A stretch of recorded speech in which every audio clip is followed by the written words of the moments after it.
Hola, buenas tardes, bienvenidos a mis vídeos y en el día de hoy me gustaría comentaros un tema que he visto en prensa, que no es muy antiguo, es de mayo del 2023 y considerando que va a ser un tema que va a ser juzgado por desgracia con la ley del jurado, porque es un delito, varios delitos de asesinato, pues considero que sería interesante contaros de qué va el tema hasta ahora, qué es lo que se ha ido haciendo y lo que se ha ido investigando, y una vez que salga la sentencia con el veredicto del jurado popular, pues poder analizar la sentencia, si el jurado ha hecho las cosas conforme a criterios jurídicos o no jurídicos, si ha metido la gamba, no ha metido la gamba, y las posibilidades que podría haber de revocar ese veredicto, porque realmente hay temas que se ve que no se pueden revocar y que el jurado ha metido la gamba hasta el fondo. Véase algunos de los asesinatos que han ocasionado, como el tema del Mercadona, que ya tengo un vídeo sobre ese tema, y considerando que es que la gente tiene que saber y tiene que ver cuando uno es llamado para ser jurado lo que puede decidir y lo que no puede decidir y actuar con algo de conocimiento de derecho, es importante saber que estos temas, que son los que se juzgan, pues al escucharlos y al poder analizarlos y preguntar todo lo que queréis preguntar en los comentarios para sacaros de dudas, pues a lo mejor podemos hacer que una ley del jurado mal hecha empiece a funcionar, aunque no sea por obra y gracia del legislador, sino porque la gente que se va a tener que enfrentar a ser jurado en un procedimiento de asesinato tenga algún conocimiento técnico jurídico que de otra manera no tendrían, porque ni se molestan en que la gente pueda saber y pueda hacer las cosas conforme a derecho y no conforme a un estado de república bananera, que es lo que está pasando ahora mismo. Bueno, la historia es de dos hermanos que se criaron en Torre del Campo, Jaén, Andalucía, y era Manuel, de 36 años, que residía en Torre del Campo, en Jaén, vivía independizado de su madre, que se había quedado viuda hace unos pocos meses por el fallecimiento del padre de Manuel. Y claro, este hombre era agricultor y trabajaba las tierras, los olivos, los campos que tenía el padre en esa localidad.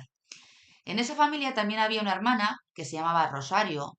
y esta mujer vivía junto con su hijo de 3 años de edad y su marido, que era piloto de aviones, piloto comercial, para que la gente lo entienda, de los que conducen los aviones, los que pilotan los aviones, mejor dicho. Pues esta familia vivía en una casa ubicada en Las Gavias, que es un municipio de Granada, es decir, vivían en ciudades diferentes. Bueno, pues una vez que ocurre el hecho de que fallece el padre de los dos hermanos, pues obviamente se produce el hecho incómodo entre unos hermanos que ya no se llevaban nada bien desde hacía muchísimo tiempo, de encontrarse en el funeral del padre. Y según algunos vecinos testigos de lo que pasó en ese funeral y en ese entierro, dicen que ahí empezó la primera discusión. ¿Por qué? Porque el progenitor repartió las tierras entre sus dos hijos a partes iguales. Y ahí comenzó el conflicto que ha acabado como ha acabado. Bueno, como el Rosario de la Aurora, porque presuntamente yo entiendo que, por lo que he ido leyendo, pero me voy a adelantar, este señor debería de pensar que a él le correspondía más parte de la herencia que a su hermana.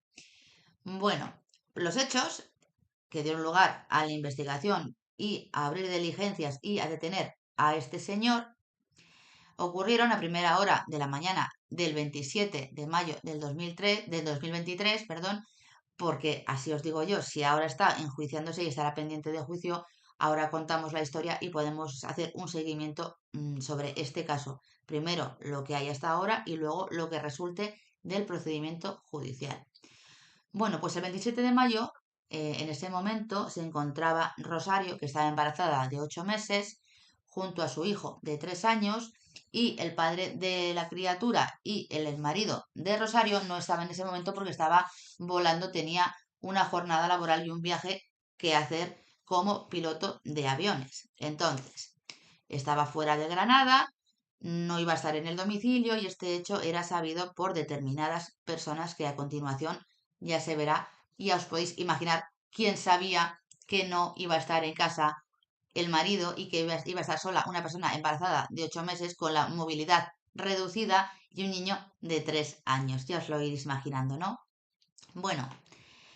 pues resulta que como habían instalado cámaras en el domicilio, porque no había sido la primera vez que habían tenido algún tipo de altercado en la finca, básicamente les habían quemado los pinos de la vivienda, pues obviamente decidieron poner cámaras en el exterior de la vivienda y en el interior de la vivienda para ver si entraba o no entraba alguien, quien había hecho los actos vandálicos y casi incendia la casa, y para proteger que si cuando ellos no estaban entrara alguien, pues saber la fecha exacta de que habían entrado, quién había entrado y lo que había pasado en el domicilio. Bueno, en el momento de producirse los hechos, las cámaras que estaban ubicadas en el exterior de la vivienda graban como alguien entra tranquilamente en la casa como Pedro por su casa, sin forzar la puerta, entra por el patio, el hombre llevaba un chándal y unos guantes negros, por lo que obviamente era alguien que conocía a los animales, porque los animales, los dos pastores alemanes que tenían, no ladraron, se acercaron a esa persona, intentaron jugar, que le lanzaran unos juguetes para que el perro saliera corriendo detrás de ellos, con lo cual ya era sabido que era alguien familiar o conocido o amigo que había estado en el domicilio, que era habitual en ese domicilio, y por eso los perros no atacaron, no ladraron, no dieron ninguna señal de alarma. Simplemente vieron que entraba alguien que había ido muchas veces al domicilio y no vieron que hubiera ningún tipo de peligro. Bueno, se supone que este señor que entró en el domicilio ya tenía hasta las llaves de la casa, con lo cual no puede ser un extraño ni puede ser alguien que vaya a robar porque tenía las llaves. Y además conocía la existencia de las cámaras de videovigilancia, porque se tapó la cabeza con una gorra y la cara con una mascarilla FPP2 para dificultar su reconocimiento. Es decir, es como si se hubiera puesto una careta de carnaval. Se había disfrazado, se había ocultado el rostro para impedir la identificación. Bueno, aún así, tengo que decir que las grabaciones de ese momento, como no, han sido filtradas y han sido emitidas en la televisión española, en 4 creo recordar concretamente, o en la Tele5, han filtrado las grabaciones, se ve a esa persona, se ve lo que os he dicho de los perros y además se ve que es una persona alta, que por lo visto debe de medir algo más de 1,80 m. Entonces, en la imagen lo que os digo, se ve claramente como los perros se acercan, los saludan, juegan, tratan de jugar, sabiendo que es alguien que es familiar. Bueno, en la mano izquierda de este hombre se ve en las imágenes que llevaba una lanza puntiaguda que él mismo había construido con una barra de hierro. Es decir, había hecho un arma con una barra de hierro, la había estado afilando para dejarla en punta y no contento con llevar esa lanza de hierro, llevaba además en la mochila una escopeta y un martillo. Lo que lleva todo el mundo, ha habido por la mano de Dios, que entra en un domicilio. Una barra de hierro en forma de lanza, una escopeta y un martillo. Intenciones buenas no tendría ninguna, ninguna. Así que directamente que me expliquen a mí para qué llevaba eso, si no era para matar a las personas que estaban dentro. Bueno, poco después accede al interior del domicilio con la llave, como os he dicho, y salta la alarma. Se despierta Rosario, porque Rosario tenía una alarma de seguridad en la vivienda, básicamente porque estaba sola con su hijo de 3 años y su marido no estaba, y si hubiera pasado algo, pues es lo más normal tener una alarma en el domicilio. Y tal y como se está poniendo el patio en España, que luego lo diré al final del vídeo, obviamente si os podéis permitir una alarma, lo mejor que podéis hacer es ponérosla, porque la cosa se está poniendo negra, pero negra cucaracha, del todo. Bueno, cuando salta la alarma, Rosario se encuentra con su agresor y este la emprende a golpes con ella,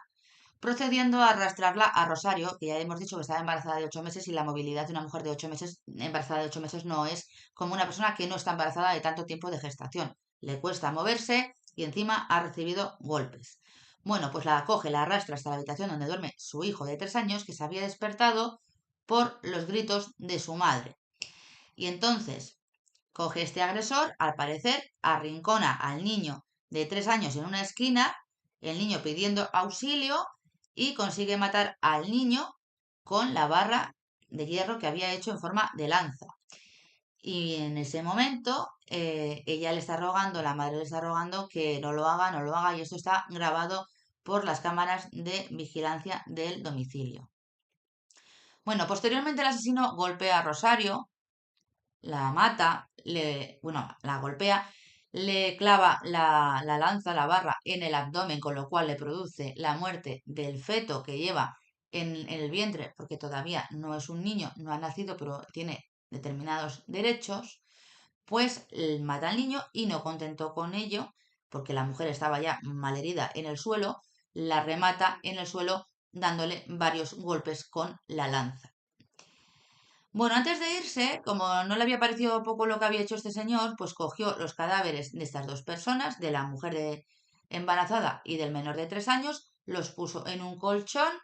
les prendió fuego para intentar ocultar sus cadáveres y quemar la vivienda. Lo que pasa es que no logró quemar la vivienda porque no prendió del todo el colchón, y al intentar el padre de la criatura y marido de la fallecida ponerse en contacto con ella y no localizarla, y ver que había alguna cosa en las cámaras a través del móvil que no eran normales, pues llamó a la policía, y la policía obviamente se personó en el lugar, bueno, la Guardia Civil se personó en el lugar de los hechos. Bueno, cuando el asesino se fue de la vivienda, antes de que fuera la policía, obviamente, porque no lo pillaron allí, tiró, jolís con la garganta, tiró todos los elementos que usó en un descampado cercano a la casa, ubicado en la periferia de Granada. Y estos elementos fueron localizados posteriormente, después, por la Guardia Civil, y realmente eran las pruebas del crimen, y además han sido analizados. Lo que pasa que no sé el resultado, porque eso sí que nos ha filtrado. Bueno, pues cuando llega allí la policía, lo que hace la policía es empezar a analizar el contenido de las grabaciones de las cámaras de seguridad, las analizan, las visualizan y descubren que la víctima había llamado al asesino por su nombre. En principio pensaban que había dicho José en cuanto lo vio entrar por su casa. Lo que pasa es que, claro, no se ha visto si ella se pensaba en un primer momento que era su marido y su marido se llamaba José o no. Por eso ella dice José. Y oyendo José, pues obviamente la Guardia Civil busca una persona que sea familiar, o que sea amigo, cercano, conocido, vecino, que tenga el nombre de José, porque siempre se busca en el círculo cercano de la víctima en estas situaciones, porque es alguien que tiene las llaves de la vivienda, y ya he dicho que, como era conocido por los animales que había en la vivienda, pues obviamente se tenían que centrar en quién es José. Como no es un nombre poco conocido y poco común, ¿verdad? Pues a ver si había alguno que pudiera corresponder con las características de la persona que salía en las grabaciones de la vivienda. Bueno, se pusieron a investigar quién era este José, y primero pudieron comprobar que había un tal José que era un adiestrador de perros que habían contratado unos meses atrás, y se pusieron en contacto con este señor para ver si era o no era la persona, normalmente por las dimensiones y por la complexión, si era o no era la persona que aparecía en las cámaras de seguridad, porque la fisonomía del asesino que aparecía en esas imágenes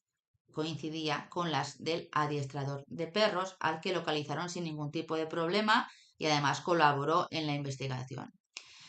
Como no era suficiente, porque hay mucha gente que se parece a nivel físico, de complexión, lo que hizo la Guardia Civil fue analizar los audios procedentes de las cámaras mediante pruebas periciales con ingenieros de sonido y de estructura. Hicieron unos informes y analizaron todas las grabaciones, tanto a nivel audiovisual como de sonido. En dicho informe pericial se logró comprobar que había otras frases dichas por la víctima que no habían sido captadas por la Guardia Civil, y se oía al agresor durante el ataque a Rosario en el dormitorio de la misma. Tenía una respiración muy característica, y además Rosario llamó al agresor por su nombre y dijo: Manuel, ¿por qué quieres matarme? Entonces la Guardia Civil dijo: pues Manuel, vamos a ver quién es Manuel. Este hombre, y el hecho de que fuera alguien conocido por los perros, lo mismo digo, tuviera llaves, dieron lugar a la hipótesis de que el asesino fuera el hermano menor de Rosario, con el que ella tenía una relación muy difícil desde la juventud, porque ella se había ido de la localidad a estudiar farmacia y él se quedó a cargo de los campos de olivos, fincas y tierras de la familia. Entonces ella ya no volvió al pueblo porque se fue a estudiar farmacia e hizo su vida en Granada y él se quedó allí de agricultor. Y claro, él debía de pensar que le correspondía más parte de la herencia que su hermana, que había abandonado la localidad y a la familia. Bueno, el padre de Rosario Manuel había muerto, como hemos dicho, en diciembre y la herencia se iba a repartir a partes iguales, como he dicho, 3 días después de que ocurrieran estos crímenes, porque ya estaba todo previsto para repartir la herencia. Y en un primer momento, a Manuel, uno de los guardias civiles, le tomó declaración, pero como éste estaba muy afectado por la muerte de su hermana o de su sobrino y de su sobrino, o eso aparentaba, el agente dio por terminado el interrogatorio. Y ahora preguntaréis por qué dio por terminado el interrogatorio. Pues muy sencillo. No porque le estuviera dando algo, sino porque Manuel en ese momento fingió que le estaba dando un ataque de ansiedad e incluso llegó a tirarse al suelo, gimiendo y respirando muy fuerte, de forma entrecortada, y obviamente el interrogatorio tuvo que parar porque se llegaron a pensar que le estaba dando un paro cardíaco del ataque de ansiedad que llevaba. Bueno, los investigadores, tras el informe pericial de las cámaras de vigilancia y habiendo descartado al adiestrador de perros, obviamente, decidieron revisar esa declaración y se dieron cuenta de que los ruidos de esa declaración, la que había hecho en primer lugar, coincidían con los ruidos que el hermano de Rosario hizo durante su primera declaración. Es decir, cuando estaba cometiendo los asesinatos en el domicilio de Rosario, estaba respirando y actuando de la misma forma, con el mismo tono, con el mismo sonido, que el que fingió cuando estaba siendo interrogado por la Guardia Civil. La manera de respirar entrecortada,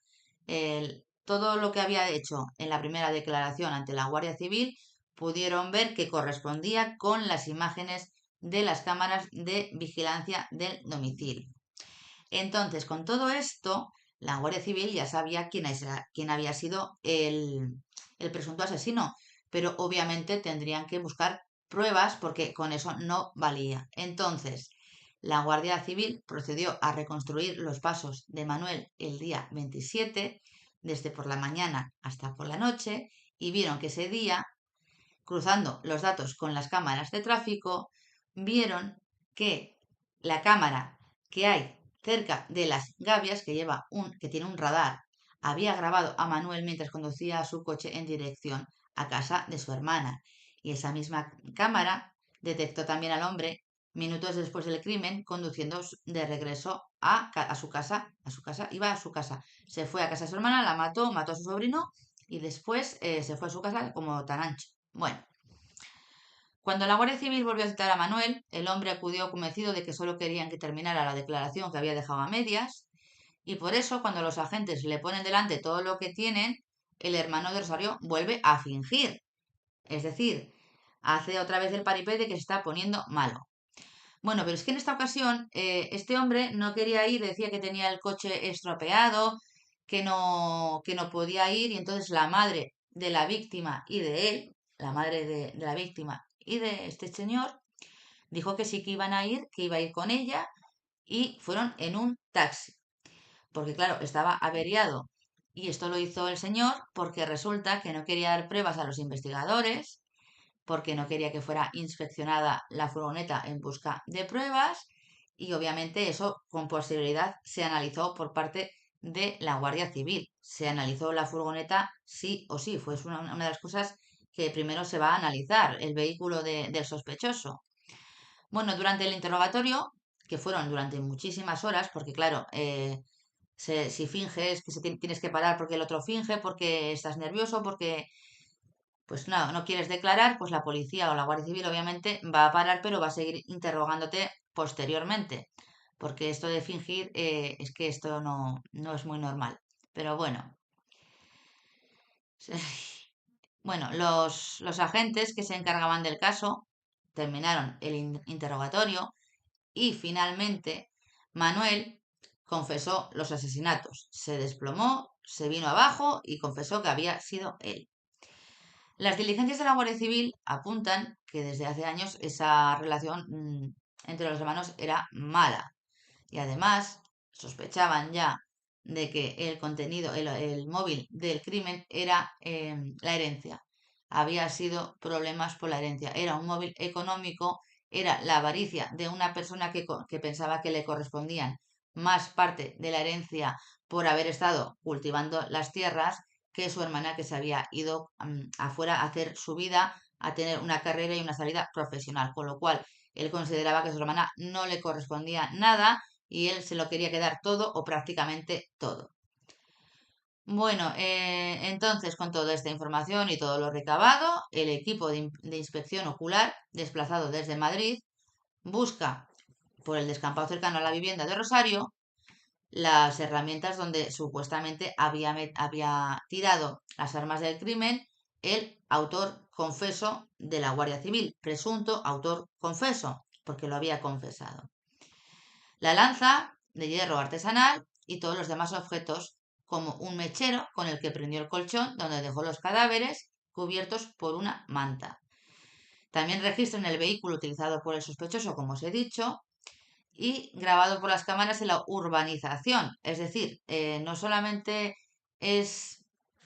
que lo vieran entrar con la gorra tapado porque podían decir que es él o no, porque realmente era un hombre de 1,80, pero no, sino que después de oír que era su voz y ver que su coche había entrado antes del crimen en la urbanización, eso ya lo situaba en la escena del crimen antes de que se produjeran los asesinatos y después, momentos después, también se le vuelve a grabar saliendo con el coche de la urbanización. Por eso digo que las cámaras de vigilancia a veces son bastante útiles para resolver temas así de desagradables. Bueno, en este caso, cuando volvieron a interrogarle, estaban interrogándole y tal, y al final confesó, llegó a fingir que le estaban dando un infarto. Y volvió a tirarse al suelo, volvió a respirar como en la declaración anterior, y los investigadores, que habían oído todas las grabaciones de las cámaras del domicilio, le dijeron, sigue así, que así es como respirabas mientras matabas a tu hermana. Entonces, en ese momento, para que vierais que no es una persona que le estuviera pasando nada, sino que directamente es una persona que quiere fingir y que quiere dar pena y que es enfermo mental, no, ¿vale? Tiene mucha cara, demasiada, paró de gemir y negó todo hasta que se vio acorralado y acabó confesando el crimen. Es decir, tú te pones malísimo de la muerte y te dicen algo y se te para el mal en seco, para que os hagáis una idea de cómo es este individuo. Bueno, después, cuando reconoció los hechos, pues dijo, no sé por qué lo hice, no sé por qué lo hice, y el hombre fue enviado a prisión donde continúa de forma preventiva y tenéis que saber que si sale condenado por un delito de asesinato, pierde el derecho a la herencia. ¿Por qué? Porque en lo que viene en el Código Civil, lo que pasa que el derecho civil es muy amplio porque no solo está el derecho civil, que es el Código Civil para los sitios donde no tienen derechos forales, sino que hay derechos y territorios, por ejemplo, el catalán, el aragonés, Galicia tienen derecho foral y nos regimos por un derecho civil especial. Pero en Andalucía creo que no hay derecho foral y que es el Código Civil. Si me equivoco, me lo podéis decir porque cada sitio se estudia el derecho foral de cada sitio. Pues si eres declarado indigno para suceder y una de las causas es haber matado a una persona de la que tienes que heredar, pues obviamente puedes perder el derecho a heredar, con lo cual todo su afán de tener toda la herencia matando a su hermana y a su sobrino, pues va a quedarse en agua de borrajas porque no va a haber un duro. Y además, tenéis que saber también que hay que ver quién murió antes de los dos, que cuando se haga la autopsia, bueno, ya se ha hecho, pero con lo que diga la autopsia, si primero murió eh, la madre, si primero murió la madre, todo lo que fuera para la madre le repercutiría al hijo. Es decir, Si mato primero a la madre, que parece ser que no, heredaría el hijo y obviamente el hijo muere en segundo lugar, pues habría que ver quiénes son los herederos legales del hijo, que eso si queréis en otro procedimiento, en otro vídeo os lo puedo aclarar. Y si mató primero al hijo, pues directamente todo lo que tuviera el hijo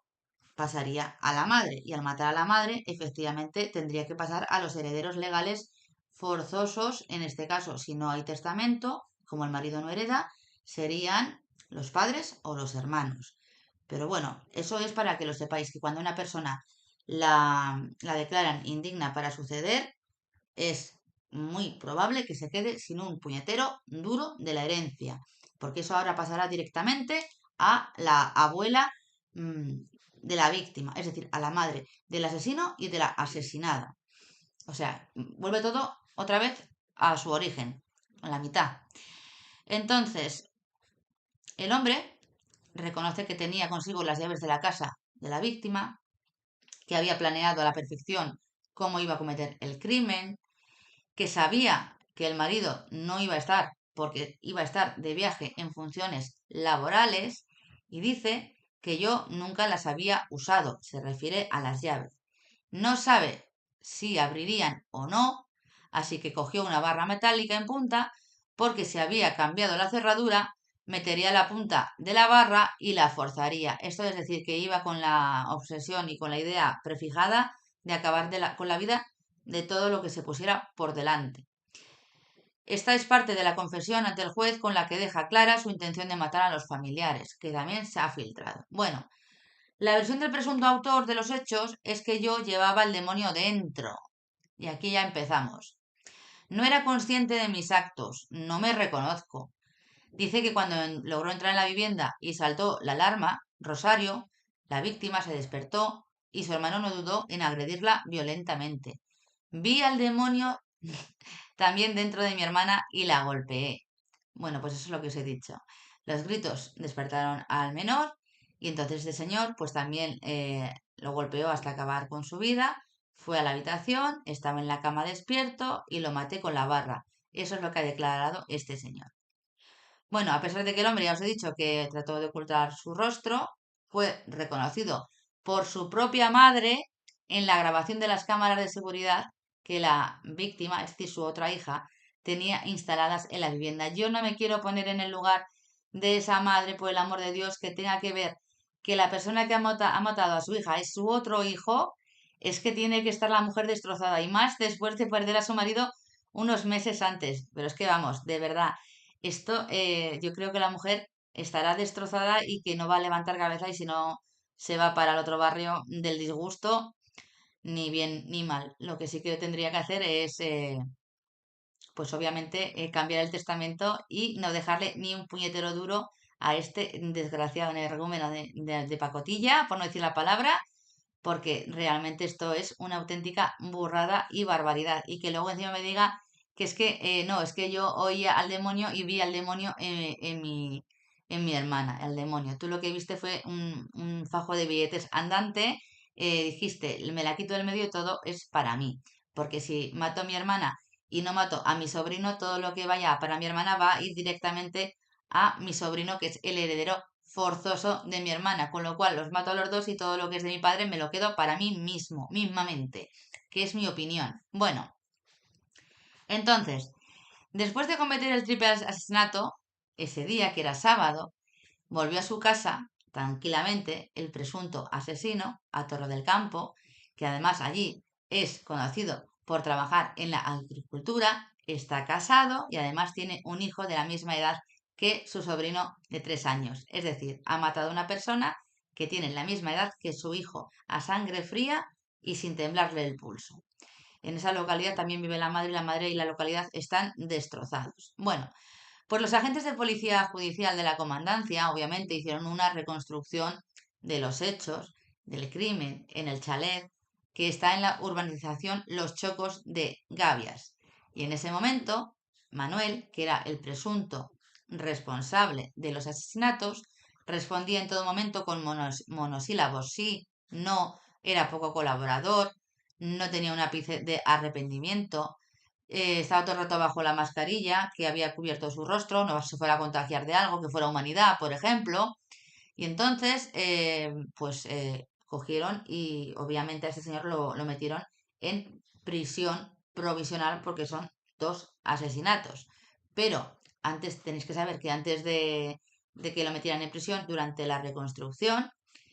este hombre perdió el control, trató de quitarle el arma a uno de los agentes y obviamente no pudo, pero por eso acudió a los juzgados de Santa Fe, que es otro municipio granadino, esposado con las manos cruzadas por delante y con medidas de seguridad. Porque es que este señor se toma la justicia por su mano y tiene que hacerse lo que él quiere, no respeta nada, no respeta la autoridad, no respeta la voluntad de su padre y él es lo más importante habido y por haber.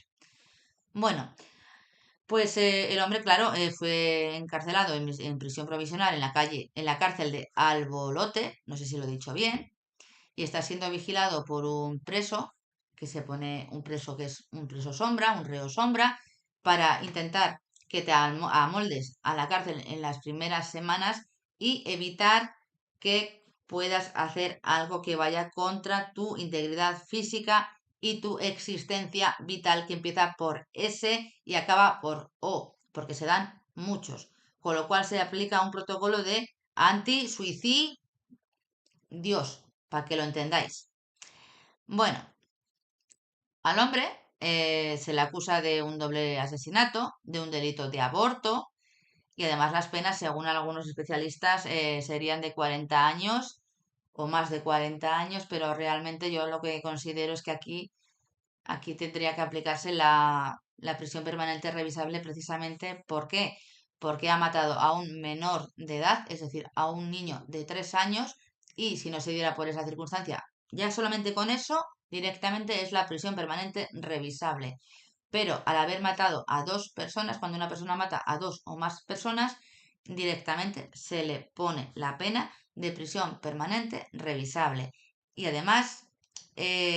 también puede ser por un delito de aborto, que es lo que se le está imputando al haber ocasionado la pérdida de la vida del feto,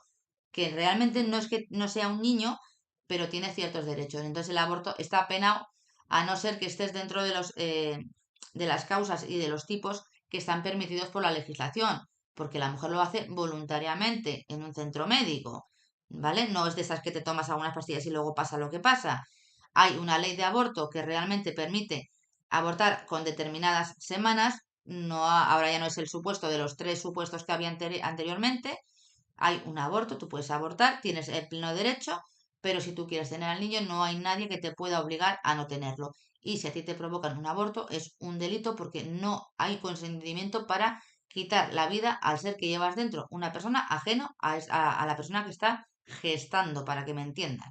La que tiene la capacidad de decidir si quiere o no quiere el embarazo va a ser siempre la mujer. No puede venir un tercero a decir que tú no vas a tener al niño y hacer lo que ha hecho este señor, clavarte una lanza en el abdomen y producirte la muerte del feto. Eso es un delito de aborto y está penado con una pena de prisión de 4 a 8 años. Y si encima eres médico, pues la inhabilitación especial para la profesión.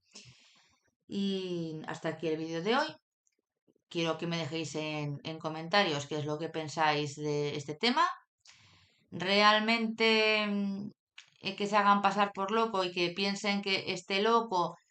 pues obviamente yo considero que este señor no está mal de la cabeza, salvo que se acredite con algún informe pericial de que tiene algún trastorno mental como psicopatía. Pero bueno, la psicopatía realmente no impide conocer lo que estás haciendo. Sí que lo conoces, sí que lo sabes, pero lo haces exactamente igual. No considero que sea una persona que tenga esquizofrenia o alguna enfermedad mental que le lleve a realizar estos hechos, que esto es una excusa barata para justificar un doble crimen que realmente solamente tiene la base económica, la vanidad y el orgullo de que todo tiene que ser para mí. La avaricia rompe el saco y quería saber en vuestros comentarios a ver si pensáis que este señor va a poder ser declarado por un tribunal del jurado inocente o culpable, o si consideráis que un jurado va a creerse que ese señor oía al demonio y veía al demonio, cosa que es muy típico ver cosas que no existen o oír cosas que tampoco, alucinaciones auditivas y audiovisuales en los esquizofrénicos paranoides, sobre todo si no se toma medicación. Este señor no estaba diagnosticado, no estaba con medicación, nunca tuvo un brote, no ha quedado acreditado que esté enfermo mentalmente, pero eso no quita a que un jurado pueda creerse las gilipolleces que puede decir este señor y que obviamente la defensa tiene obligación de intentar por todos los medios que este señor sea inocente. Pero si un jurado lo declara inocente penalmente porque tenga alguna enfermedad o porque se aprecie que tiene alguna enfermedad, ¿qué consideráis que habría que hacer con estas personas que están enfermas mentales que penalmente no se les puede aplicar una cadena perpetua revisable, sino que una medida de seguridad por un tiempo determinado? Me gustaría saber si consideráis que ese internamiento tendría que ser también de por vida o no. Espero que paséis muy buena tarde. Este vídeo es más corto porque es que estoy bastante hasta arriba de trabajo. Y nada, nos vemos en próximos vídeos porque estoy preparando varios temas, pero es que no me da la vida para más. Que paséis buena tarde y nos vemos en próximos vídeos.